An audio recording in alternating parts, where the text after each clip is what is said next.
Well, good morning to all of you. My name's Vicky Lee, as you can see on the slide. If you don't already know me, I'm a licensing trainer here at Microsoft, so I do just spend my life teaching people about licensing. Lots of familiar faces in the room today, so obviously lovely to see you all. So we heard Chris saying about how excited he gets about Power Platform. I'm the same on licensing.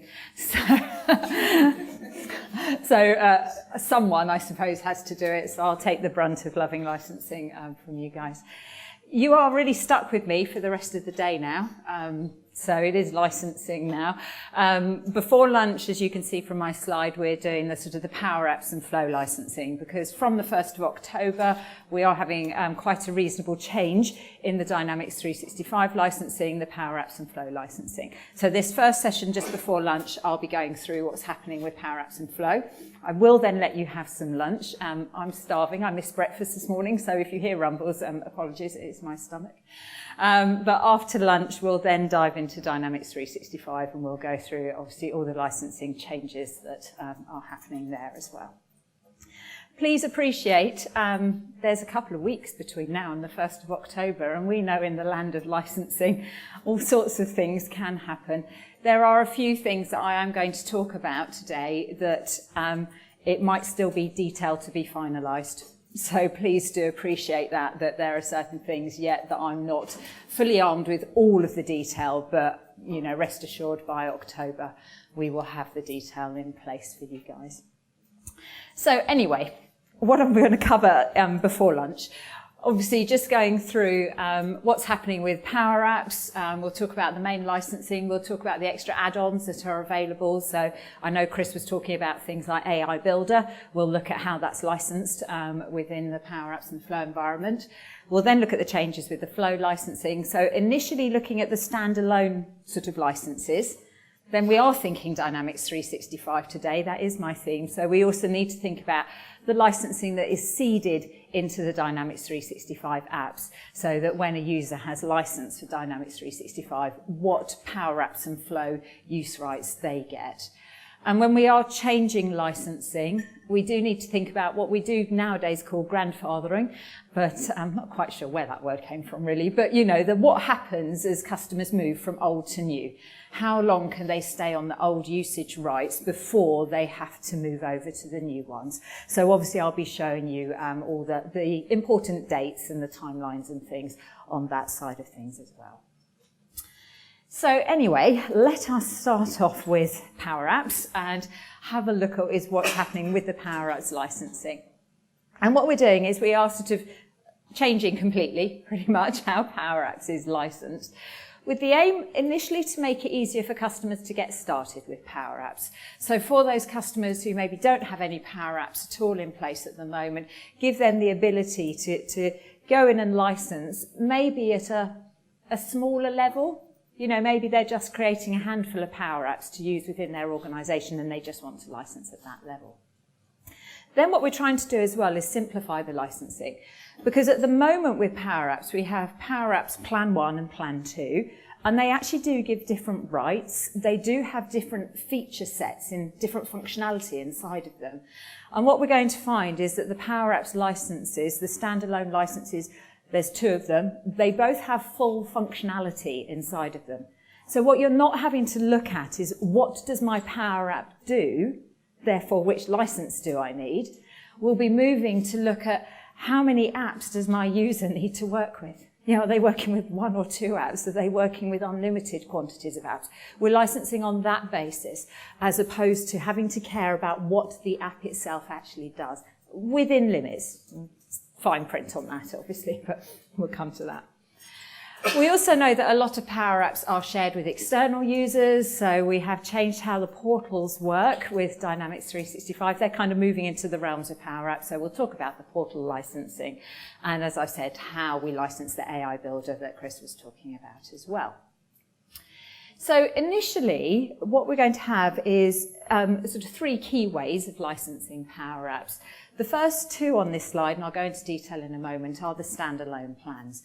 So there is a per app plan where we're going to be able to license on an app basis. And actually with that one, it will license a user to run up to 2 custom apps and access 1 custom portal. So you can imagine with that per app plan, it's for those users who need lighter usage.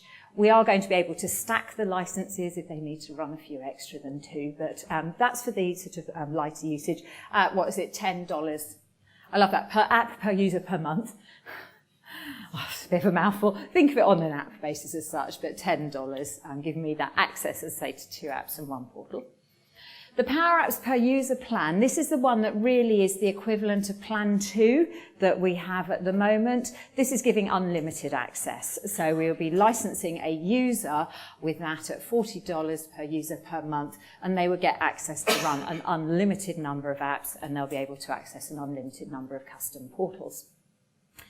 We then have the seeded licenses. So this is when I'm licensing with the Dynamics 365 app. I will get the rights to PowerApps and Flow as well sitting inside of that. So let me just dive into these in a little bit more depth and just give you the kind of the detail you need.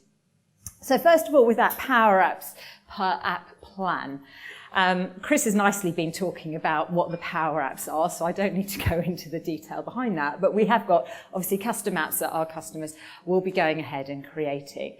And as I've said here, we're getting full functionality, so we can do, obviously, and use all of those PowerApps features, but what we're doing is licensing our users to be able to run up to 2 apps and access 1 custom portal. And what happens with this license is you don't actually assign the license to a user, which is why I'm quite specifically calling it the PowerApps per app plan. I'm not licensing it specifically to a user. I would buy the number of licenses that I need, and I effectively assign them to my sort of Power environment. And what then happens is I have all of these licenses available. I can then say, right, got these licenses, Vicky, she can run these 2 apps. And I can go in and I can then effectively allocate those licenses out to people. So once they get assigned, they can just say, right, Vicky, she has these apps. If I need to run more than 2 apps, you could assign another kind of 2 apps for me to be able to run. So you can see on my picture over on the right-hand side, this conceptual overview. You know, I've got different users and different apps. I have a pool of these licenses that I've effectively assigned to my environment. And then I could say, look, user 1, they can access app 1 and app 2. Those are the apps that they can go ahead and run, and we just license on that basis. So you do want to have a look at that kind of big picture of who needs to run the different apps and how many do they want. Because this was $10 per user per month. My next license was $40 per user per month, which gave the user the rights to run an unlimited number of apps. So in my mind, as soon as I'm needing one individual to use, well, more than 6, isn't it? You would say 8 apps, but that would cost me the same. So as soon as they need more than 6 apps, one user to work with, from a purely financial perspective, you would be looking at the user license at that $40, and I would have my unlimited rights. So this is great, as I say, for maybe companies starting with PowerApps or for those users who just have smaller requirements but still need to use the full functionality, the full feature set. As opposed to, as I've said, the per user plan, where I'm licensing on a user basis at this point, and I'm licensing that user to be able to run an unlimited number of PowerApps and access unlimited custom portals. So I say this was really the equivalent to the Plan 2 that we have nowadays. So they're the 2 new licenses that we have for PowerApps. And what we do have, and I've put a few of these slides in, they're not necessarily the nicest to present against, but they're really good reference slides. And as we said, we will be sharing the slides with you after the training. But this does just go through and give you a comparison between the 2 licenses. So you can see, look, you know, if I'm licensing with the per app, I can access 2 apps, 1 custom portal versus the unlimited apps. Then they've got the same features inside of them. So actually what I can do is the same with my different licenses. They've got different database capacity, so I will talk this afternoon about what's happened with data. I know this happened back in April, but I'll cover it anyway as just a little bit of a reminder. But we do get our common data service allocations, which are slightly different between the two licenses. We've also got the daily API request limit. I'll talk about this in a moment. Don't worry, I'm going to mostly ignore it right in this particular slide, apart from pointing out the difference between the two figures. Let me come back and talk to that. And then the flow rights, and this is something that's going to be important. Again, when I've licensed with PowerApps, I do get the rights to flow as well, but it is within the app context. And this is very important. Again, some of the changes we were seeing here is previously you'd have the rights to just run totally standalone flows if you were licensed for PowerApps. You haven't got those rights now. There'll be a bit of grandfathering, but basically the new licenses don't have those rights. So if you are using the flow rights you get with your PowerApps license, we are going to see that it does have to be within the context of that PowerApp app. Alternatively, we're going to license Flow standalone if we need it. And I'll come to Flow in a moment. So just some really subtle things, as I say, that have sort of changed on that. And actually, I do have a little example coming up next of what I mean by Flow within an app context.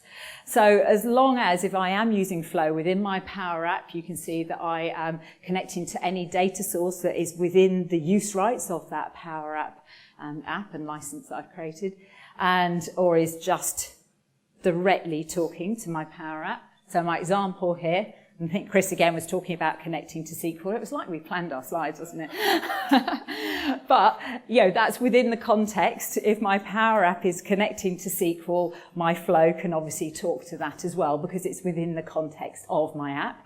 That's absolutely fine. The example on the right-hand side, though, is you want a Flow to talk out to Oracle, but I don't have a Power App that's doing any form of connecting out to Oracle. It's totally separate. That would be a standalone Flow license that I would need to be working with there because it's not within the context of my Power App. Okay, so that's the initial bit on the Power Apps and the different licenses we have. We do need to think about Power Apps portals, though. So with Dynamics 365, currently, you get the rights to a portal when you have licensed, 10 users with an enterprise license for Dynamics 365. You then have the rights to access the portal, and if you wanted any extra portals, there was an add-on that you would purchase to have the extra portals. So this is changing, and portals are moving into the realms of Power Apps. And what you will find with your portals is that you'll get the rights to have portals with Power Apps, and actually you pay for the portal via the usage of the portal. So you've got to start looking now at who is actually accessing that portal. So for instance, if I start at the bottom of my slide here, an internal user. Well, an internal user that has a Dynamics 365 license, an enterprise license. When I say enterprise, I mean not professional and not an activity license, things like that. So, sales enterprise, customer service enterprise, field service, and so on. If they have an enterprise app, they will have rights to access the portal. And then if we've got users who are licensed with the user plan, or we have the Power Apps per app plan, again, we've got the rights to access our portal. So if I am an internal user, we get the rights to create portals, and I can access them via my Power Apps licensing that I have. If I'm an external user wanting to access a portal, we're going to have to pay for this. And this is where, as I say, the billing really for the portals comes into play. And what we need to think about here with an external user is, are they authenticated or unauthenticated? So authenticated is I'm logging in. I'm logging in, I really need a personalized experience. So I'm logging in to access a particular thing. We are going to pay for that. So you can see with the authenticated external users, we license, if we look at the very top row, by logons. And the first license is 100 logons. Now, please appreciate that a logon is handled on a daily basis. So if I logged in at 9 in the morning to access my portal, and then I log out, and then an hour later I log in again, and then I log out. And over the day, I've logged in 5 or 6 times. That's one login. So you're not getting sort of penalised by a user who comes in and out the whole time and logs in a million times. In that 24-hour period, the first log-on is the billable log-on. Effectively after that, that particular user's log-on isn't counted again. Just to finish off the log-ons bit, it will be tiered pricing on the log-ons. So as you can see, we have got a tier 2 and tier 3 where we want to license for more log-ons for our authenticated users. They aren't going to be available until December, so do just please note the subtle differences of date on my slide there. They are coming, and the tier 3 one will be CSP only, as opposed to things like EA and MPSA, which the other ones will be available in. What will happen is, as you might imagine, the portals are transitioning really from being a Dynamics 365 portal to a PowerApps portal as such.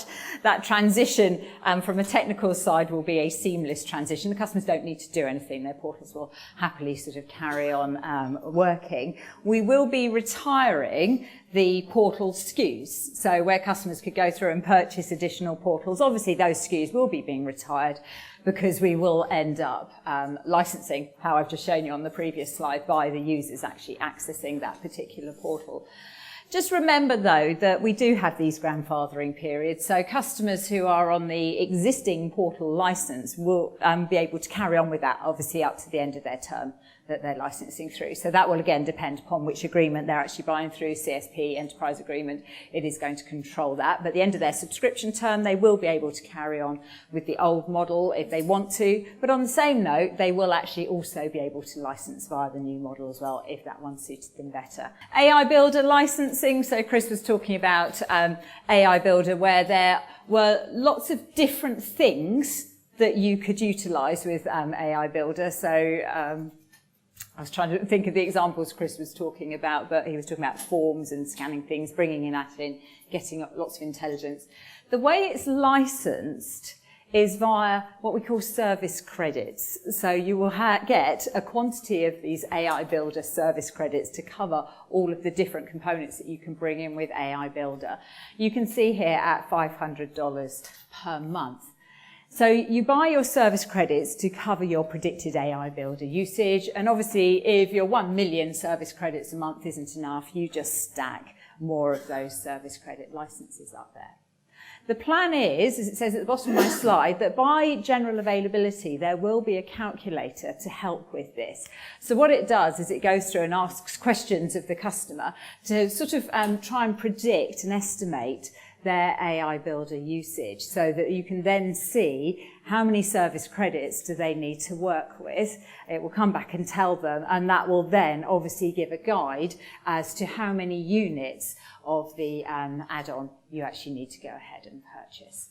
But that's just how that element is licensed. So if you are using AI Builder, you are just purchasing these service credits, basically 1 million at a time on a monthly basis. So keep an eye out for that calculator, because that'll be useful. Okay, the PowerApps and Flow capacity add-on. I don't know if I'm brave enough to start talking about API requests, it has to be said. But, and again, just remember I am licensing person here. There have been, for a while in Dynamics 365, obviously a number of service limits.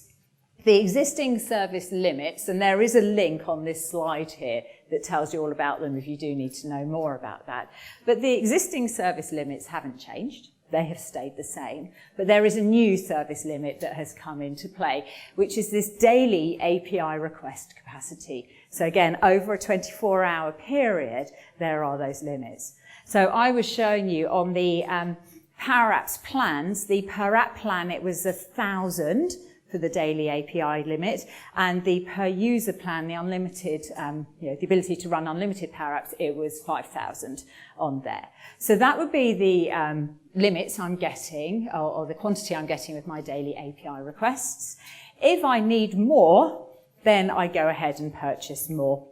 And at $50 per unit per month, I can then have an extra 10,000 daily API requests. So as I say, I will get quantities of these requests depending upon what element of PowerApps, and we'll see with Flow the same thing that I'm licensing. But if it's not enough, and we're obviously getting feedback about this, but if it's not enough, then you can purchase extra of those daily API requests if you need them. When it comes to Flow, again, there are changes being made to the Flow licensing, very similarly with the PowerApps one, to try and make it a little bit easier, to try and support different types of scenarios. Because again, often flows are created and then they're distributed out maybe across a department. Everyone within that department wants to run the flow. And if you are licensing on a user basis, as we have been with Plan 1 and Plan 2 for Flow, you are having to absolutely keep track of every single user that does work with a flow to make sure that you have got a license associated with them. We also want to ensure, as we've seen with PowerApps, that when we license with Flow, we have got the full functionality of Flow available, that there isn't a difference in what you can do, like there currently is with the Plan 1 and the Plan 2. And again, AI Builder, we've seen the add-on. That add-on applies to Flow as well as PowerApps. We want to be able to, bring that into our flows as well. So with Flow, we've got two licenses. We have the per user license.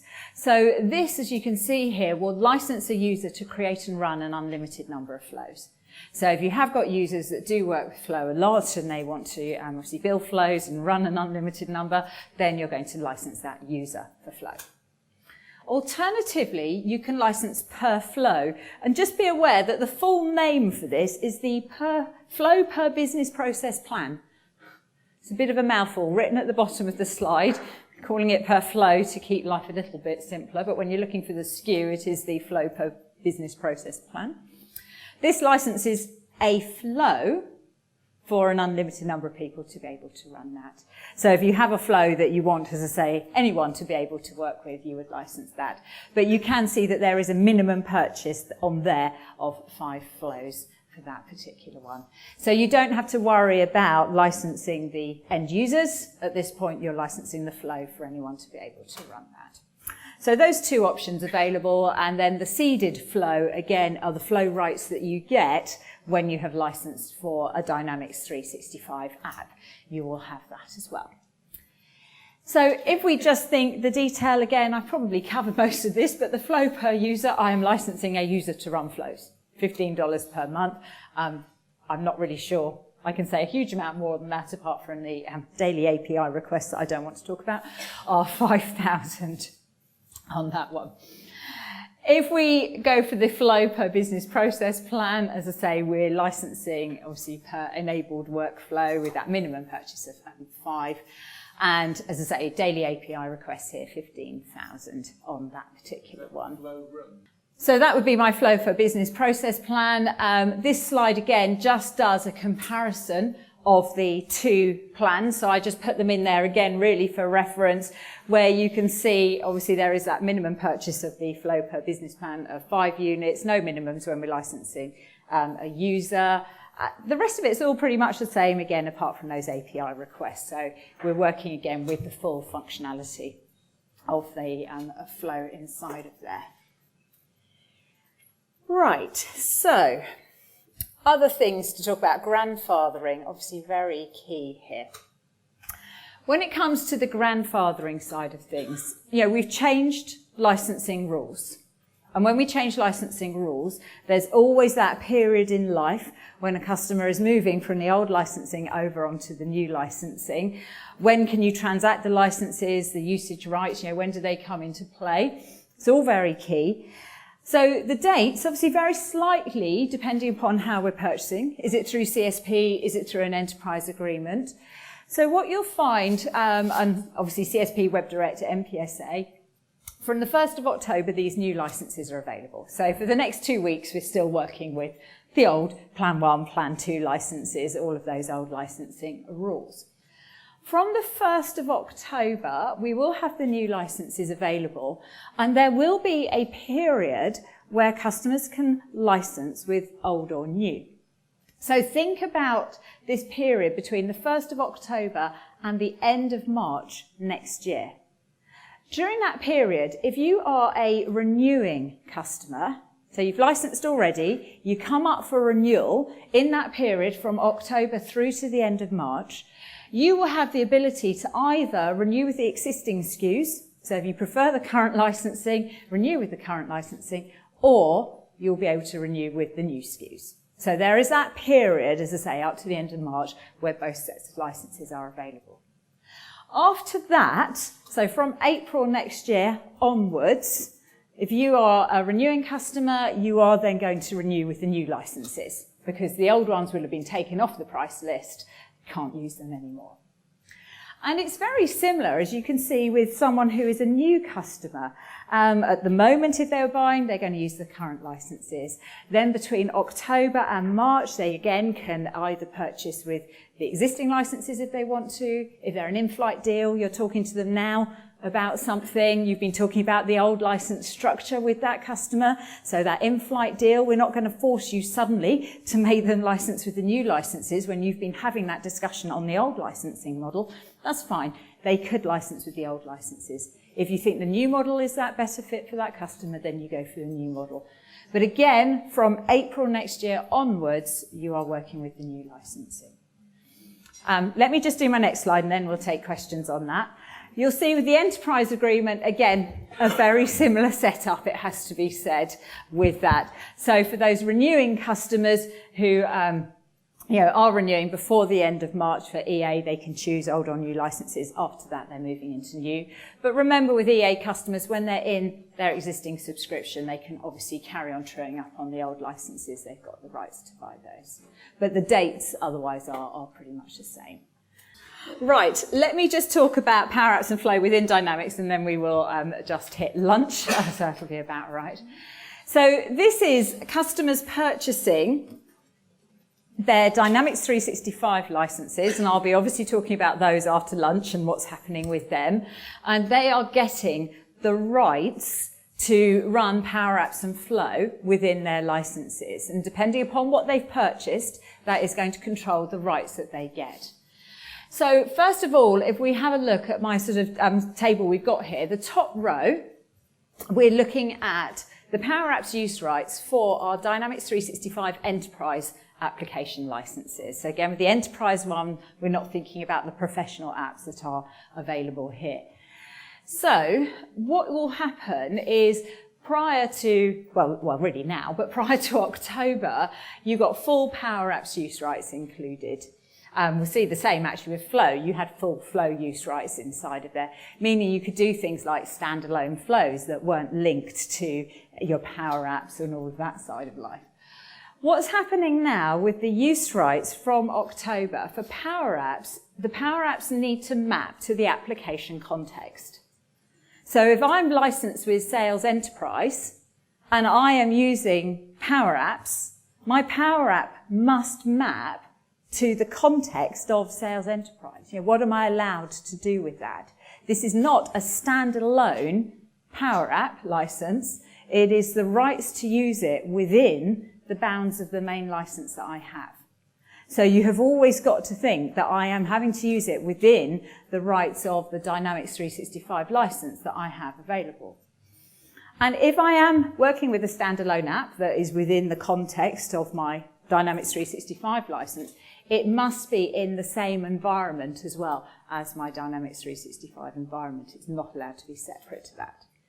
If I want to run custom apps that don't map to the context of my Dynamics 365 license, so they need to do things beyond the realms of what I'm licensed for with Dynamics 365, or they need to be in a different environment, then I need to purchase the standalone license. So you have got to look at that and think, there are some quite strict rules here about what I'm allowed to do with that. Very similar with Flow. Again, I used to get this sort of full Flow use rights that we would have had now. But again, we know, as I've said already, that the flows need to map, again, to that application context. So if I'm getting my Flow rights within a particular Dynamics 365 app, I'm only allowed to use Flow within the rights that I have in that app. If that's not the case, I buy the standalone Flow license to license me to do that. Okay, let me just do the other key thing, last thing to talk about, sorry, just to show you that. Be aware that, again, as you're transitioning over, these new rules, there is an extension on the ability to use the old licensing terms. So again, this is quite a key one. Yes, the rules are changing from October. However, any customer who is an existing customer as of the end of September, as I say, will get an extension of the existing licensing terms either from 12 months from October or the end of their current subscription term, whichever is longer. So it could be more than a year that they are still working with the old terms, which means that they can, whilst they're running under the old terms, carry on using standalone custom Power Apps in any environment. So if you have got these customers, and again, we're not sure yet completely how the rules work with that customer, actually they're still on the old terms. Suddenly the 1st of October, they're not going to be non-compliant because of these changes. They have got that grace period. You can have standalone flows that don't map to the application context. So you're still going to be allowed that, obviously, until the new terms are actually enforced. And the same, carry on with the usage limits. The daily API limits don't count until you're on the new terms. So yes, it's changing, but to take a positive, you've got at least a year before those new rules are actually enforced for the existing customers. Anyone who is a new customer, brand new customer, from October onwards will be on the new terms. So you have got to bear in mind that this is for those existing customers, that they can stay with those old license terms. So please, again, do appreciate that yes, things are changing. They may or may not be perfect for you, but it's not being enforced for the existing customers straight away. So the last slide I just want to point out to you, then we will stop for lunch, are some resources. So again, when you do get the deck shared with you, obviously all these links will be sitting inside of that deck.